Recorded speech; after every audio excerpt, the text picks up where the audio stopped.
শুভ সকাল বন্ধুরা, স্মৃতি ব্লগ ডায়েরিতে আপনাদেরকে স্বাগত জানাই। তো আমার সকাল সকাল উঠে কিন্তু বাসি কাজ সেরে লুচি সুজি আর ঘুগনি বানানো হয়ে গেছে।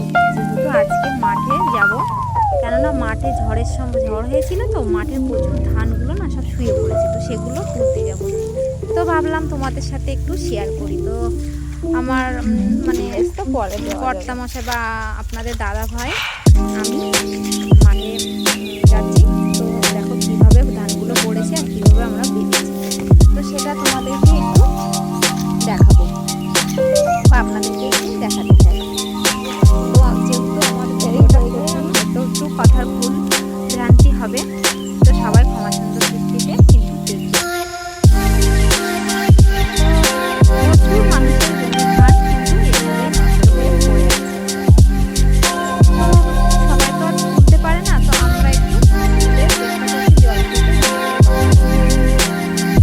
তো যখন আমি ধানগুলো তোলার পরে আমি দোকানে চলে এসেছি। তো আমরা একটা ছোটোখাটো টেলার্সের দোকান করেছি। তো একজনের বা একটা কাস্টমারের 3টে চুড়িদার অর্ডার ছিল। আমাকে ইমার্জেন্সি দিতে হবে, মাঠে ধানগুলো নষ্ট হচ্ছে, ওদিকে চুড়িদারগুলো দিতে হবে। তো আমি ভাবলাম যখন দোকান এসেছি বাড়িতে, চারটে দিকে আমি 4টে সাড়ে 4টে দিকে দোকান চলে গেছি। তো যেহেতু শীতের বেলা জায়গা সুন্দর করে পাওয়া যায় না, তো আমি দেখো চুড়িদারটাকে সাইজে তো দেখো আমি 12 করে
কিন্তু অনেক কাস্টমাররা বলে দি ভাই কাপড় বা সাইডে রেখে দেবে, কখন মোটা হয়ে কখন প্রয়োজন পড়ে তখন।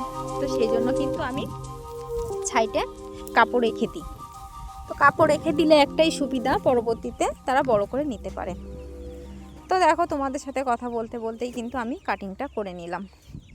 তো কাটিংটা করে নেওয়ার পর যে সাইডে যে দাগটা আমি দিয়েছি, ওই অনেক সময় যেহেতু ছাপা তো বোঝা যায় না, প্লেন হলে ভালো বোঝা যায়। তো ওই সাইডে আমি উল্টো করে ভাঁজ করে রেখে দেবো, তাহলে এই দাগটা আমার অপর সাইডে উঠে যাবে। তো সেলাই করার সময় আমার তাড়াহুড়ো হয়ে যাবে। তো যেহেতু ইমার্জেন্সি দিতে হবে, আর খুব রিকোয়েস্ট করেছে দিদি ভাই, কাজের মানে ওনার একটা চাকরির ইন্টারভিউ আছে, সেখানে যাবে।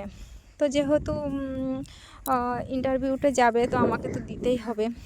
তো আমি 2 দিন টাইম নিয়েছি, যে 3টে চুড়িদার আমাকে 2 দিন টাইম দাও। তো যেহেতু এদিকে মাঠে যেতে হচ্ছে, তো রাত করে আমাকে কাজ করতে হবে। তো চুড়িদার কাটিংটা হয়ে গেছে, এবার দেখো আমি হাতাটা কাটিং করে নিচ্ছি। তো যেহেতু হাতাটা 3/4 হাতা হবে, 15.5 ইঞ্চি হাতার ঝুলটা হবে। তো 15.5 ইঞ্চি আর সাথে 1.5 ইঞ্চি বা 1 ইঞ্চি নিতে হবে, কেননা প্যান্টের যে কাপড়টা থাকে, প্যান্টের কাপড় থেকে ওটা আবার আর ডিজাইনের জন্য জয়েন করতে হবে। তো আমি পুরো ওখান থেকে 10 ইঞ্চি আড়ে নিয়েছি, যেন মহড়ার কাছে বা বগলে জয়েন্টটা না দিতে হয়। তো জয়েন্টটা যাতে না পড়ে, সেজন্য পুরো যে কাপড়টা ছিল সেটা কিন্তু আমি পুরোটা ধরে নিয়েছি। তো যেহেতু আমার বাড়ির পাশে রেল লাইন, তো ট্রেনের আওয়াজটা তো হবে, তো ট্রেন যাচ্ছে, তো শুনতেই পাচ্ছ ট্রেনের আওয়াজ। তো আমি দেখো কথা বলতে বলতে কিন্তু হাতাটা কাটিং করে নিয়েছি। তো হাতাটা কাটিং করে নেওয়ার পরে যে প্যান্টের কাপড় ছিল সেগুলো কিন্তু আমি কাটিং করে নিয়েছিলাম, তো তোমাদের দেখানো হয়নি। তো তোমরা কমেন্টস করো, তাহলে আমি প্যান্ট কাটিংয়ের ভিডিও দিয়ে দেবো। তো আমার যেহেতু 3টে জামা করতে হবে, তো আমি জামা দুটো কাপড় ভাঁজ করে রেখেছি। তো একটা কাপড় দেখো অনেকটা বড় আছে, আর একটা কাপড় দেখো ছোট আছে। তোমাদের সাথে কথা বলতে বলতে আমার একটা ফোন চলে এসছে, তো আমি একটু কথা বলে নিলাম। যা হোক, আমি কিন্তু কাটিংটা কিন্তু এবার শেষ করে নিচ্ছি। দেখো তো বন্ধুরা, আমার যেহেতু এটা প্রথম ভিডিও, জানি না তোমাদের কেমন লাগবে। তো আমি জামা যেহেতু ইমার্জেন্সিও ছিল, সব মিলিয়ে মানে একটা তাড়াহুড়ো বা চাপের মধ্যেই কাজটা করেছি। ওদিকে মাঠেও যেতে হয়েছে, এদিকে আমার দোকানের কাজগুলোও করতে হচ্ছে। তো দেখো আমার 3টে জামা কিন্তু একসাথে কাটিং হয়ে গেছে। তো যেহেতু 3টে জামা একসাথে কাটিং করলে বা যে কোনো জিনিস 2-3টে যদি একসাথে থাকে, তো কাটিং করতে সুবিধাই হয়। একটা আগে কেটে নিতে হবে, সেটা ফেলে কাটলে তাড়াতাড়ি হয়েও যায়। তো দেখো আমি কিন্তু এভাবেই কিন্তু কাটিংটা সেরে নিয়েছি। তো কাটিংটা সেরে নেওয়ার পর আমি লাল যে জামাটা ছিল, তো ভাবলাম একটা জামা অন্তত কমপ্লিট করে রেখে যাই, তাহলে কালকে সকাল সকাল এসে আর 2টো জামা কমপ্লিট করে ওনাকে দিয়ে দিতে পারবো। তো দেখো আমি কিন্তু সেলাই করতে বসে গেছি। তো জামাগুলো না চেন হবে, তো চেনের জন্য তো পট্টির কাপড় বা পট্টি লাগাতে হয়, একটু দেরি হয়। চেন ছাড়া জামা করলে হয়তো 10 মিনিট আগে হয়ে যায়, আর চেন দেওয়া, ডিজাইন দেওয়া, যত ডিজাইন হবে, যত মানে কাজের হবে, তত কিন্তু সময়টা বেশি লাগবে। তো দেখো আমি কিন্তু চেনের জন্য কাপড়টা বসিয়ে কিন্তু একটা চাপ সেলাই দিয়ে নিয়েছি। তো তোমরা চাইলে কমেন্টসে আমাকে জানাতে পারো, বা কোথাও সেলাইয়ের যদি অসুবিধা থাকে তাহলে আমাকে বলতে পারো। আমি তাহলে সেভাবেই তোমাদের এই ব্লগের মাধ্যমে সেটাই শুধু না হয় সেদিন সেটাই তুলে ধরবো, বা যদি বলো না পুরোটাই তুলে ধরো, তাহলে সেভাবেই আমি দেওয়ার চেষ্টা করব। তো তোমাদের ভালোবাসা পেলে আমি এগিয়ে যেতে সক্ষম হব, বা আমারও ভালো লাগবে কাজ করতে, কাজের প্রতি উৎসাহ বাড়বে। তো আমি এমনি কাজ মন থেকেই করি, ভালোবেসেই করি।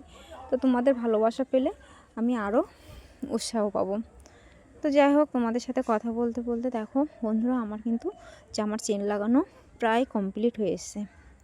তো জামা চেন লাগানো হয়ে গেলে গলা করতে হবে, গলা করে হাতা মানে একটা জামার যে পার্টগুলো থাকে পুরো পার্টটা কিন্তু আমাকে জয়েন করতে হবে।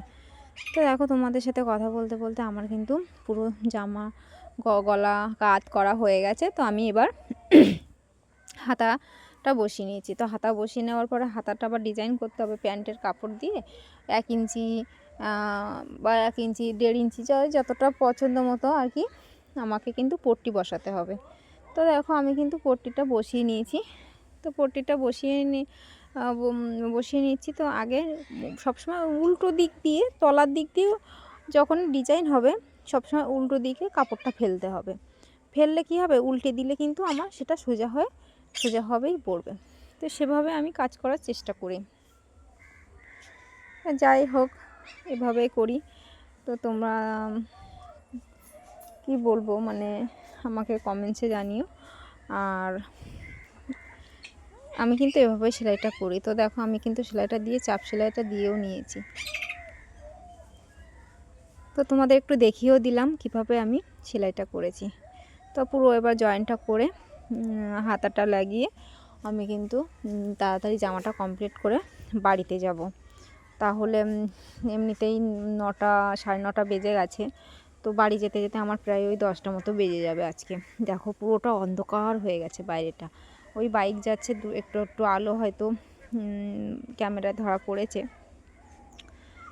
তো দেখো আমি কিন্তু আমার মতো কিন্তু কাজ করে যাচ্ছি। তো অনেক সময় চুড়িদারের সাইডটা ফেলে যায়, ছিঁড়ে যায়, তাও দেখো আমি সাইডের ওখানটায় কিন্তু একটা পট্টি লাগিয়ে দিচ্ছি। এক্সট্রা 1 ইঞ্চি কাপড় কেটে যদি ভাঁজ করে সেলাই দেওয়া হয় না, তো খুব সুন্দর কিন্তু সেলাইটা পড়ে বা ভাঁজটা হয়। তো তোমরা দেখো আমি কিন্তু এভাবেই করে নিচ্ছি।